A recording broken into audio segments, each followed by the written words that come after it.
What are the Four Noble Truths? Here is a question, Master. Today, I have the opportunity to meet you, and I hope you can answer for me and all the Buddhists here. What are the Four Noble Truths? Dear audience, if this sermon were to be preached clearly and completely, it would take a month. Because the Four Noble Truths was the Buddha's first sermon after he attained enlightenment. Here, let's review a bit of history. Do you remember how many days the Buddha meditated under the Bodhi tree? 49 days. The Buddha sat under the Bodhi tree for 49 days. After attaining enlightenment, he stayed there for another 49 days to continue practicing meditation, as well as to show gratitude to the place that helped him attain enlightenment. The tree under which the Buddha sat was an ancient tree in that forest at that time. He chose this tree because its canopy was large and wide, and could provide shelter from the rain and sun while he practiced. The event of the Buddha's enlightenment and enlightenment, in Sanskrit, is called Bodhi. Bodhi means enlightenment, awakening, becoming a Buddha. To commemorate the tree that sheltered the Buddha, we call that tree Bodhi tree. Actually, there is no tree called Bodhi. Bodhi is the name used to indicate enlightenment. But because the Buddha was enlightened under that tree, the tree was called the Bodhi tree. Nowadays, people no longer call it the Bodhi tree, but the Bodhi tree. For example, if more than 2,000 years ago, our Buddha meditated and became enlightened under a jackfruit tree, then now the jackfruit tree would be called the Bodhi tree. If the Buddha was enlightened under a durian tree, then the durian tree would also become the Bodhi tree. Thus, Bodhi is not a tree. There is no tree called the Bodhi tree. Understand? What matters is where you sit and attain tranquility. Right there, Bodhi radiates the meaning of enlightenment. That is why we have a verse for sitting in meditation. Sitting in meditation in the gate, every vine will attain enlightenment. Every root will be Bodhi. Every seat will be filled with many treasures. Now, sitting in meditation without a pillow, without a cushion, but still sitting. Sitting until the waist is stretched back and forth. All kinds of tricks, but still sitting. Good or not. If at home, it would have been 5 or 8 lifetimes. If at home, perhaps he would have lain down for a long time. But thanks to the spirit of Bodhi, sitting like that, sometimes turning around like rice paper, swaying like a pancake, but in the end still staying in the pan. That is, still sitting there, not going anywhere. Sitting in meditation in the gate, every vine will attain enlightenment. Every root will be Bodhi. Every seat will be filled with many treasures. After the Buddha attained enlightenment, he stayed there for another 7 weeks to show gratitude to the Bodhi tree, to thank the place that helped him become an awakened, enlightened being. Then, the Buddha remembered his promise to his 5 fellow practitioners. At that time, we often call them the 5 Khandana brothers. They were Khandana, Akshatriya, and Mahanam. These 5 had practiced asceticism with the Buddha, but did not find the path to enlightenment. At that time, the Buddha abandoned the ascetic practice and sought his own path of practice. After his enlightenment, he remembered these 5 friends and wanted to return to guide them. The Buddha began his journey on foot from Bodh Gaya to the Deer Park, which is now Varanasi. The Deer Park is very close to the Ganges River. Those who make a pilgrimage to India, when visiting the Deer Park, where the Buddha gave his first sermon after attaining enlightenment, will certainly have the opportunity to visit the Ganges River because these 2 places are close to each other. On the way, the Buddha's 5 fellow practitioners were still practicing in the Deer Park. When they saw the Buddha coming, they said to each other, "Here comes the Gautama. He used to practice with us, but his will was not strong, and he gave up this practice. Now I don't know why he has come back here." Well, don't welcome him. Just pretend he is invisible. Even so, when the Buddha approached, all 5 of them stood up without prior arrangement. One went to get a basin of water, one went to get a towel to wipe his face, one poured water, and one prepared a chair for the Buddha to sit on. They were moved by his character and demeanor without knowing the reason. Finally, All 5 of them stood up to welcome the Buddha. After sitting down, the Buddha began to teach them his first sermon. It was the Sermon on the Four Noble Truths, also known as the Dharmakakravati Sutta. In Buddhism, when the Buddha begins to speak a sermon, we call it the turning of the Dharmakakravati. Turning means turning. Dharma means Buddha Dharma. A luan is a wheel. Therefore, you often see temples decorated with round wheels, with wisdom trees attached to the roof of the temple. This is a symbol of the Buddha's Dharma, which is constantly moving, like a wheel that spins forever without stopping. In this Dharma, the Buddha spoke about 4 truths of life. These 4 things have many names. The Four Noble Truths. Tu means 4. Dyu means noble, mysterious. Dei means true, not false, not changing in any circumstance or time. Whether poor or rich, beautiful or ugly, these things are always true Dharma. The 4 Pure Truths. Tu means 4. Tan means joy, freedom, liberation. If we understand these 4 things, we will have peace and overcome all suffering. In addition, we also call it the Four Noble Truths, which are the 4 truths. So, what are the 4 truths? 1. The noble truth of suffering. Suffering is a truth that always exists in the world. Physiological suffering has 4 types. A suffering of life, a suffering of old age, a suffering of illness, a suffering of death. These sufferings belong to the human body. Think about it. As old age suffering, as illness suffering, as death suffering, it isn't life, with its difficulties, old age, illness, and death. Also suffering? Those are the main sufferings. In addition, there are countless secondary sufferings that people have to endure. But here, we will only discuss the 4 main ones. Question 2. Can we set up an altar at home for a deceased relative? Yes, we can. When a loved one passes away, we can set up an altar to commemorate and pay respect. This is a cultural tradition with a very special meaning, especially for those who have just passed away. Why is it necessary to set up an altar? People who have just left this world often have not accepted their departure, or are still entangled with attachments and clinging. As setting up an altar helps the family chant sutras and pay respect, helping them to resolve their spiritual problems. At the same time, paying respect is also a way for them to receive food through the form of touch, smell. How do the deceased eat? The living eat by chewing and swallowing.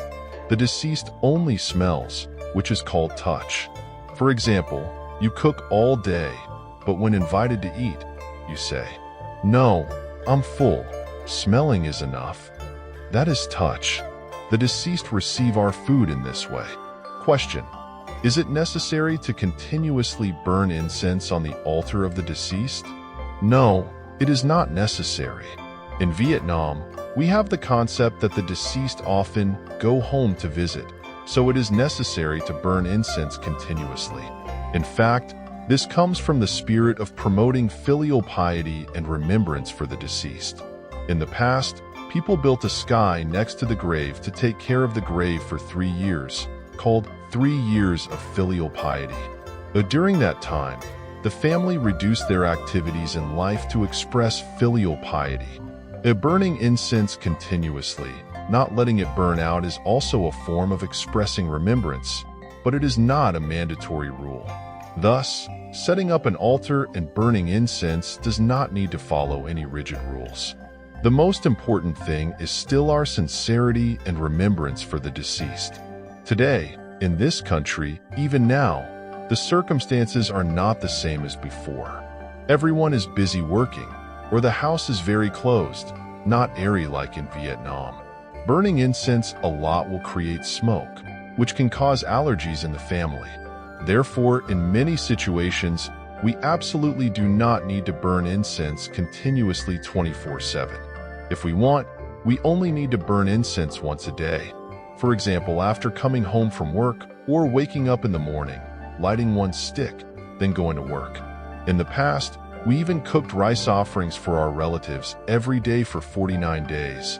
But now that we are here, we may not be able to do that. However, if you want to do it, you can do it in the afternoon, after coming home from work. While cooking rice for yourself, you also scoop a bowl of rice, add a piece of food, a cup of water to the altar. This is called commemoration. That is, we still show our love and care according to our ability and circumstances.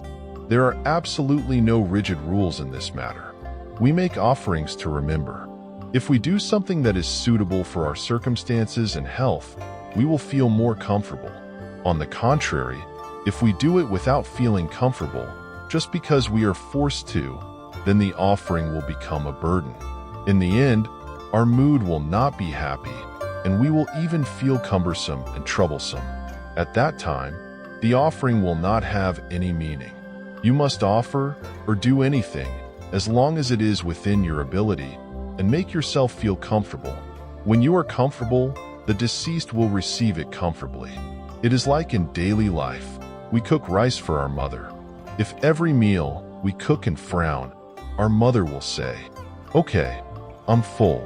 You take care of yourself. Don't worry about me anymore." It is better for my mother to eat rice from breakfast than to eat a bowl of rice every afternoon while the child complains about it. I am more tired than eating that bowl of rice. That is human life, and the deceased is no different. Rituals are just a form of expressing your heart. So, do what you feel comfortable doing. About organizing Buddha's birthday, there is no rule that requires it to be grand. It depends on your circumstances. Even if there is nothing, just gathering everyone to chant a sutra, listen to a dharma talk is enough. It does not have to be complicated or expensive. If you do organize, do it within your ability and circumstances, with your joy. Don't spend too much money on Buddha's birthday, then complain. This is not advisable, because no one forces you to do it. Phap Hoa shares this so that the public understands that. The important thing is mindfulness. Apply mindfulness to life. There are no mandatory rules or regulations. Rules are set by people, but we have to do it within our ability so that everything becomes easier and more meaningful. Many sutras describe the Pure Land. How did the writer of that sutra know what the Pure Land is like? How can we have 100% confidence in what the sutras say when we cannot see it with our own eyes? Do you understand the question? How can anyone know what the Pure Land is like to write about it? Actually, no one knows exactly what the Pure Land is. What people describe about the Pure Land, even Amitabha Buddha himself, was introduced by Shakyamuni Buddha. Amitabha Buddha does not exist in this world. On earth, in the human world, there is only one Buddha, that is Shakyamuni Buddha. He is Prince Siddhartha, son of King Suddhodana and Queen Maya, in Kapilavastu 2,648 years ago. As for other Buddhas, such as Amitabha Buddha, Medicine Buddha, Ksitigarbha Bodhisattva, Avalokiteshvara Bodhisattva, all of them, we know thanks to the introduction of Shakyamuni Buddha. They are not present in this world. So, the Pure Land was introduced by Shakyamuni Buddha. Dharma Hoa said, "The world we are in is called the Saha world." Saha means to endure, that is, to endure and to suffer. Why? Because this world is governed by the blessings and karma of humans. For example, the level of human blessings is the level of enjoyment. Humans have the blessings to eat, but without the blessings to want to eat, they will have it themselves. If you want to eat, you have to roll up your sleeves and cook. If you want to eat well, you have to go to work. If you want to eat high-quality food, your salary must be high. Simple, right? I don't forbid you from eating high-quality food, but the condition is that your salary must be high for you to eat high-quality food. So, this Saha world has blessings, but the blessings only reach that level. The human body in this world is also good, but still has disadvantages. For example, if you don't bathe, you will smell. But in the Pure Land, their blessings are higher, they don't smell bad. Phap Hoa said this so that you can understand. What is the Pure Land? It's just that it is a place where the blessings of living beings are more complete and more concentrated. For example, with permission from the public, Fap Hoa will give an example. A poor country compared to our country. Why do we have enough here while the other country lacks? Because their blessings are only up to that level. Currently, do we still occasionally see that world? We can still see the world where people lack more than us. This is just an example between this world and the Pure Land.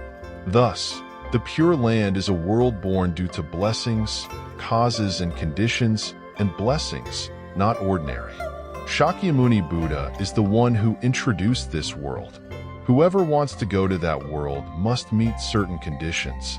Just like now, I'm happy in Canada, but I feel happier in America. However, my passport to America can only last for a maximum of 6 months. If I want to stay permanently, I have to have someone to marry me or sponsor me.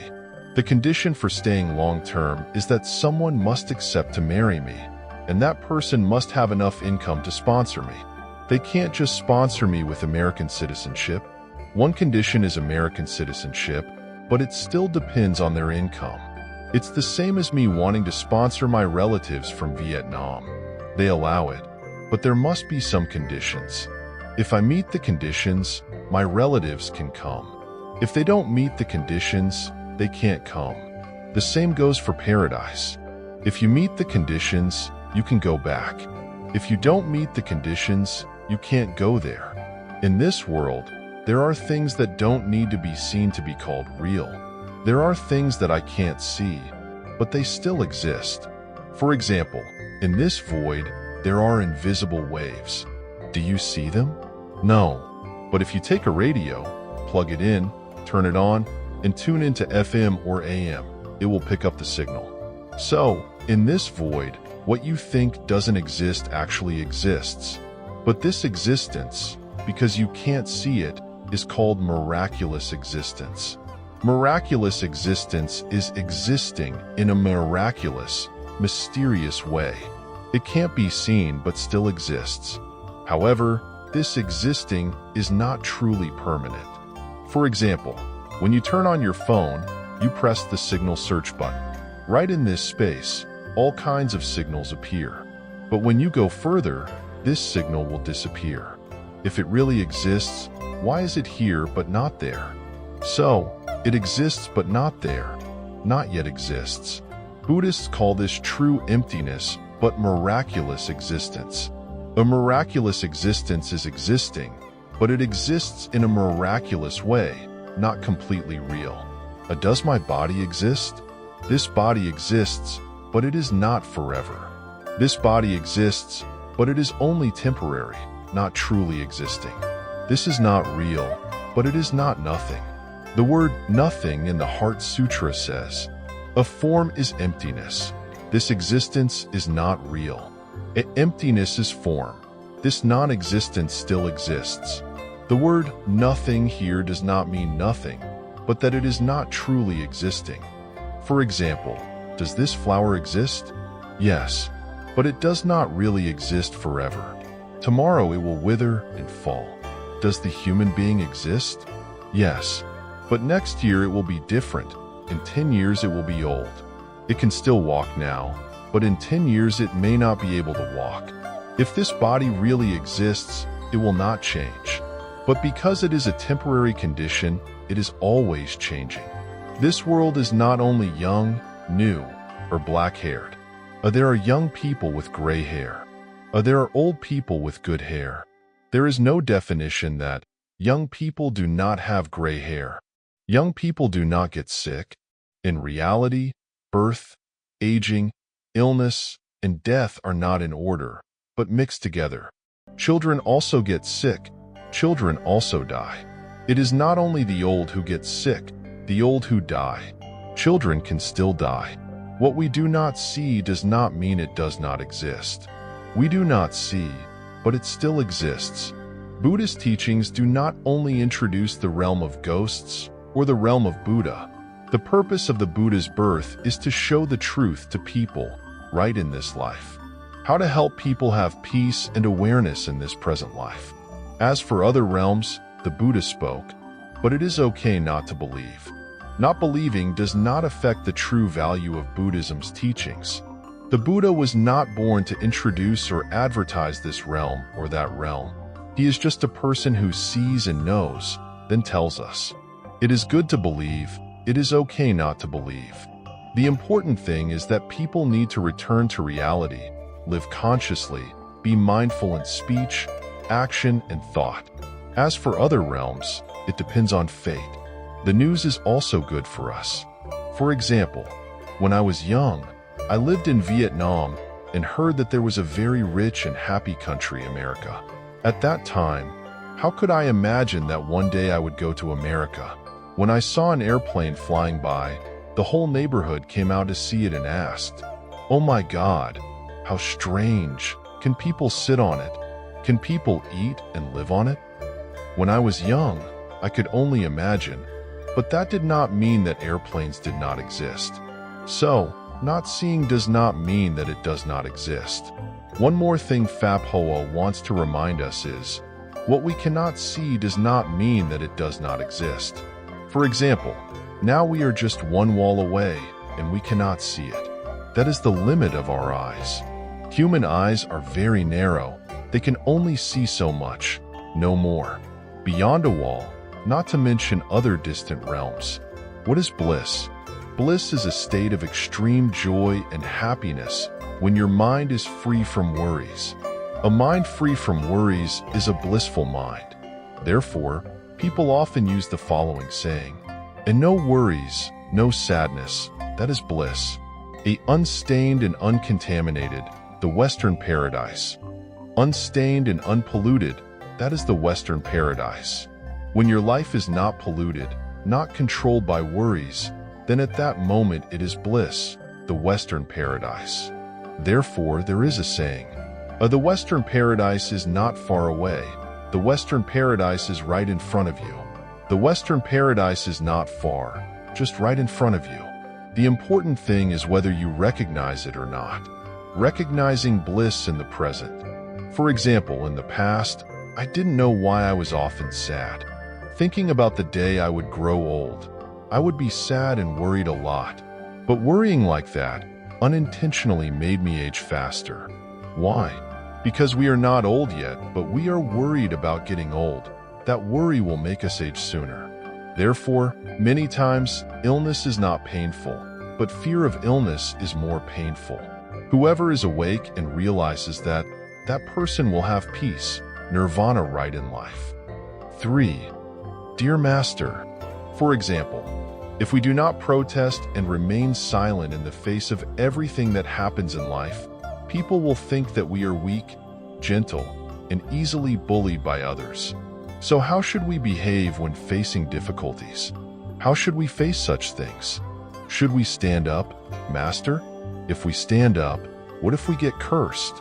I probably want to drag you into my side. Dear audience, in life, we should not misunderstand the Buddha's meaning.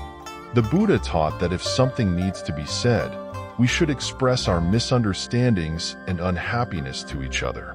But the important thing is that the Buddha taught us to learn how to express our disagreement. Do not shout, yell, or curse to express disagreement. Doing so will not bring the results we want. For example, today, I have something I want to tell my colleagues. If I am a boss and want to make people do what I want, I must have a way to speak. Speak so that 1. Say it once, people listen. 2. People absorb, understand, and follow my ideas. On the contrary, if I shout and bang on the table to speak, then people are in crisis, cannot absorb it. They forget some things because their minds are confused. If it is my child, they will leave. But if it is an employee, because they work for me, they bow their heads and listen. However, their minds are confused and in crisis, so they cannot receive what I want to convey. Buddha's meaning. Buddha does not teach us to be patient, to give in to everything, and then live passively or weakly. We have the right to say things we do not agree with, but have a method to speak, so that 1. Others receive what we say. 2. Our way of presenting has a positive impact. Unless I have said everything, but people are still stubborn. At that time, let them be, because I have done my best. Now, I just need to live according to what I need to do. The people around me, loyal, coming and going, no one is a stranger. They are all acquaintances, relatives, or people in my family. Therefore, not everyone says anything and I keep quiet and think that is practicing. Ere I can speak, but choose when to speak. Is say something so that people can accept it. Like yesterday, we reminded each other that, many times, what we want to say is not as important as how we say it. How we say it is more important than what we want to say. Many times, the work we want to say is very neat and gentle. Normally, we just need to come down and say it gently and it will be done. But naturally, the way we speak makes everything become a big problem. In the end, when we look back, we see that it is just a small matter. So, let's remind each other that sometimes what we want to say is not as important as how we say it. The way we say it will make the listener feel lighter and more comfortable. Buddha taught, injustices do not need to be justified, because justification is the ego that has not been let go. When reading this sentence, many people may misunderstand. This is one of the 10 things to keep in mind, things that we should keep in mind. 1. Think about the body. Do not pray for no illness, because without illness, greed easily arises. 2. In life, do not pray for no problems, because without problems, we are afraid that we will not learn thoroughly. 3. Do good deeds. Do not ask for reward, because asking for reward is scheming. 4. And the last sentence, injustices do not need to be justified, because justification is the ego that has not been let go. Understanding injustices do not need to be justified. Injustices do not need to be justified does not mean being silent, saying nothing, or not explaining. Buddha taught that, do not argue. If you are wronged, go straight to the point to discuss, but don't argue unnecessarily. When we have a misunderstanding, we should speak up to resolve the misunderstanding. In the word misunderstanding, there is still the word understanding. It's just that the understanding is not correct.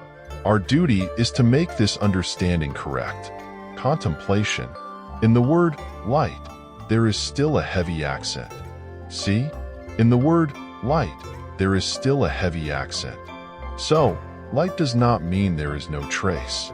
This reminds us that, when solving a problem, think and choose the most complete way. Another example. Today, I had a meeting to decide on a family matter. In the end, there were 2 people who did not understand, so they opposed it. I decided to follow the majority wins over minority option. So, the 3 people decided to win over the 2 people. After reaching the decision, the 3 people agreed to do it very happily. But the other 2 people, although they were also in my family, were not willing to accept it and did not like it. The reason was that they did not like it, simply because they did not fully understand what I was doing. Instead of choosing the majority wins over minority option, why not try a little harder? Ask those 2 people, what requests do they have? What points do they not understand? If I make them understand everything, all 5 people will unanimously decide on a common family matter. This is the second method. Explain so that they fully agree. Solution. The majority wins over the minority solution is a familiar and correct solution, but it is not as complete as spending time explaining to those who do not understand. Why are you afraid of their opposition? Because they do not fully understand. If they fully understood, they would not oppose like that. The important thing is that you have enough. Patience, explanation method, flexibility to make life more harmonious. Example of food. In a salad, the principle is to have all the flavors, and not just the sour taste of lemon, and not just the sweet taste of sugar, and not just the salty taste of salt. You have to blend ingredients such as salt, sugar, lemon, chili, seasoning powder, Vietnamese coriander, peanuts, all together to make a delicious salad. Life is the same. It is not only one-way sweet. For example, when cooking sweet soup, do you add salt?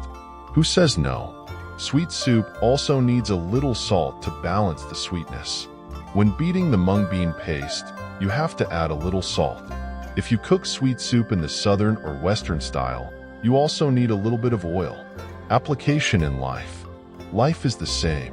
When solving a problem, you can't just get this benefit without sacrificing a little bit of something else. Sometimes we take a step back, suffer a little loss, so that others can gain benefits. It is the moment we take a step back that we live with the virtue of a bodhisattva. If everyone takes everything, no one gives in, then society will not have balance. Life needs both taking and giving in. Why is it called giving in? Because we give up our winnings to give in to others. If others get the better part and things go better, then our giving in is not a loss. Sometimes we give up eating so that everyone can eat, and we still live. But that ceremony is very complete. Just by taking a step back, everything will be better. For example, when taking a picture, everyone wants to stand in the middle, but not everyone can stand in the middle. There is only one middle position. I try to stand in the second or third row, as long as I am in the picture. But dear audience, losing face in the picture is not as good as losing face in life. Life is harmony. When cooking sour soup, the name is sour soup. But the sour soup pot does not only have tamarind. It also does not only have sugar. It must have all the ingredients to make a delicious sour soup. Looking back at life, I am the same. Life is not without flavors. Bitter, astringent, sweet, nutty, sour, spicy, salty, bland. That is normal. The important thing is that your mind must be normal in the face of unusual things. If your mind is abnormal in the face of normal things, then everything will become extraordinary. Conclusion. Now, let's stop. Let everyone think and apply. Please remember what Fabhoa said. Why is the Buddha called Tathagata? Tathagata means unchanging, unchanging. Tathagata is the events in this life. Events have joy, sadness, gain, loss, success, failure, victory, defeat. But the Buddha's heart remains calm in the face of all phenomena. That is called Tathagata. This life has a love, hate, a like, dislike, a win, lose. These are very common things. Let's keep our mind normal. For example, this is a matter of love. Our mind must be normal. If events happen and our mind is abnormal, then we are becoming abnormal because of very normal things. In the end, we are abnormal in the face of normal things, while we should be normal in the face of abnormal things. Do you understand this? If you understand, your mind will be at peace, your heart will be cool. Wishing the Sangha. On the occasion of Buddha's birthday, I wish the Sangha peace. Are you happy? Finally, Vietnam, Arthur, and Buddhists from near and far have also come here to contribute, helping us to have 2 days of peaceful activities like this. Now, the Buddha's birthday ceremony has come to an end. The programs we proposed have also been completed. Please join your hands and dedicate. Dedicate all the good deeds we have done to sentient beings in the Dharma realm. Those who are alive and those who have passed away will all be at peace. Dharma students vow to learn. Gratitude students vow to repay. Delusion students vow to end. Buddhahood students vow to attain.